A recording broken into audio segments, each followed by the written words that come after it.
Završni ispit u avgustovskom roku realizuje se 16., 17. i 18. avgusta.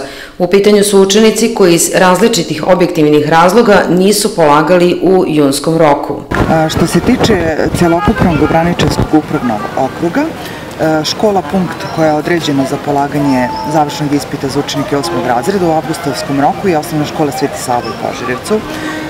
Ukupno 3 učenika je ove godine izašlo na test iz srpskog jezika i na test iz matematike, a ova 3 učenika će sutra polagati i 3. test, odnosno izabrani predmet. Za sutra je zakazan 3. test iz predmeta po izboru. Takođe, polaznici funkcionalnog osnovnog obrazovanja odraslih koji iz nekog razloga nisu završili osnovnu školu, polagali su samo jedan test. Prvi dan polaganja ispita u avgustovskom roku bio je rezervisan i za polaznike funkcionalnog osnovnog obrazovanja odraslih.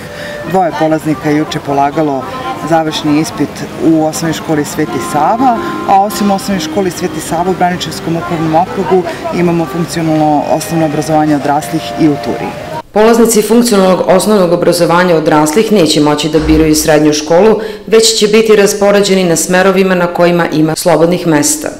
Nakon rešenih testova sva 3 dana, učenici će svoje preliminarne rezultate moći da vide već u ponedeljak.